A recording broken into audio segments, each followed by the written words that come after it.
Hey guys, girls, and everyone in between, it's Leo K. I'm here yet again trying something new. That's sort of become the new normal around here because I'm not quite sure yet exactly what I want to be doing. The only thing I know for certain is stealth will continue and keep going, and I love playing stealth. I haven't done too much serious stealth in a while, it seems, so that'll come back in full force after this little spell of experimentation, I promise. In the background, I'm playing a little Need for Speed, the one released by Ghost Games in 2015. I recently bought a much faster car than my starting car, so I'm giving it a little test drive and feeling out how it handles. I'm still monkeying around with my microphone settings and trying to find a configuration that I'm satisfied with in terms of gain, distance, speaking volume, and all that. I think I've settled on one I'm happy to use from now on, but this video is mostly going to be a test for it, so we'll see how things go. So, I live in Toronto, which is basically Canada's version of New York. Unlike the version of myself that you see driving around in the background footage, I don't own a car, so I tend to use public transport in order to get around, to work, to hang out with friends, or just anywhere I need to be that's not within walking distance, especially during the cold winter months.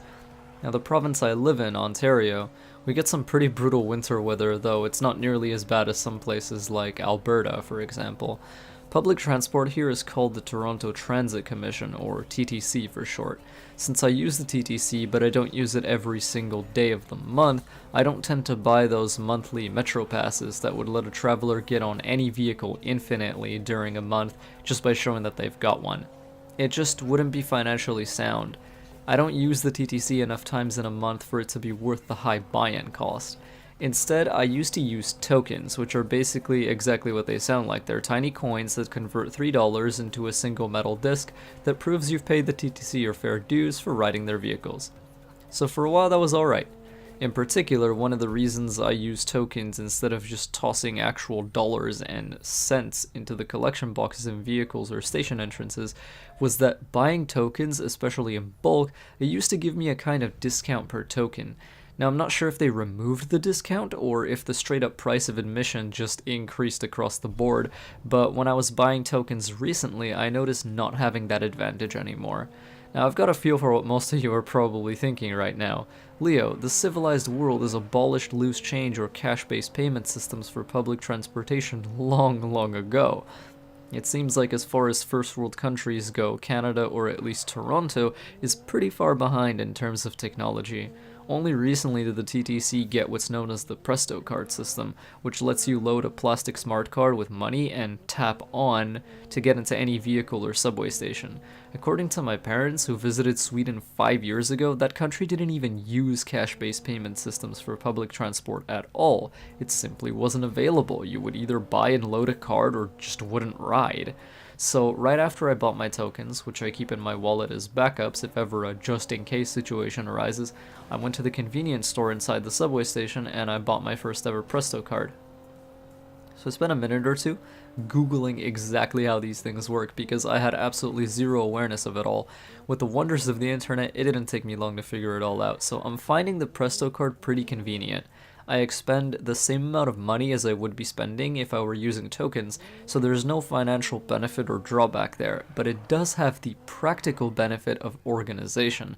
What I mean is, all of those resources are now consolidated into a single piece of plastic connected to a server somewhere, instead of taking the shape of a bunch of loose coins rattling around in my wallet.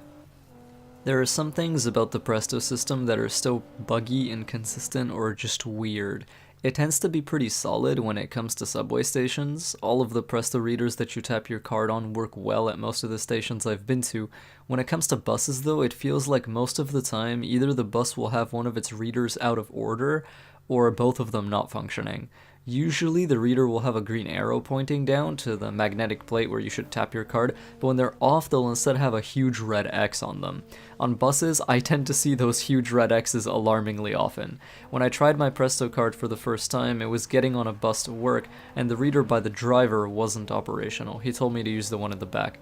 If I had to think of a deliberate reason why this would be the case, I could only say that it's probably because you can pay with a Presto card both at the back of the bus and at the front, but you can only show the driver your Metro Pass or toss in tokens and change at the front. So it could be a way of making sure passengers who want to pay with more traditional old school methods can do so smoothly at the front without all the Presto users slowing down the boarding process, since, we can just tap on at the back. Sometimes though, both of them will be off, and that's why I do keep a low amount of tokens in my wallet, not nearly as many as I used to, as backups. Technology sometimes fails to function, and in those cases it's just pragmatic to have a way of circumventing the amount of screwed that you are. Presto seems to be a pretty new tech for Toronto, and it feels like the TTC isn't fully adapted for it, so glitches and lack of functionality it feels like they're at their peak right now, but they'll probably lessen more and more over time. Now back to my story. When I did go to the back of the bus to tap on, I noticed something else that was a little annoying. I kept my Presto card in a little clear wallet slot, like those little clear windows in your wallet in which you can keep a card of your choosing to make it more easily visible. It's usually ID of some kind or something that procs based on someone else seeing it, so you don't have to move it in and out of your wallet over and over again. During my time when I would use the TTC more often, I would normally keep my Metro Pass there so I could quickly flash it at TTC staff FBI style and be on my merry way.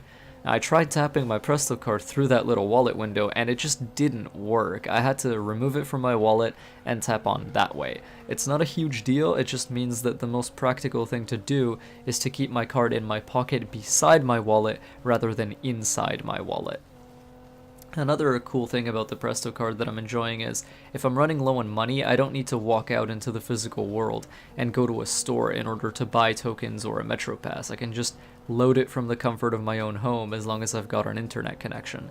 It also gives you the option to set up auto load, which is a simple if X then Y system where when the balance on your Presto card falls below a user-defined amount, the system will automatically siphon another user-defined amount of money from your bank account to refill it. So let's say my auto load is set up to add $30 to my card every time my balance falls below $6. Since the lowest amount of money that can be spent from a Presto card is $3, when I hit $3 on my Presto, only enough for one more trip, it'll feed $30 from my bank account to it. A pretty cool idea. I'm not using autoload yet because I like to actually look at my account every week and see what I've done and what's going on. I'm just a fan of tracking that kind of stuff, I always have been.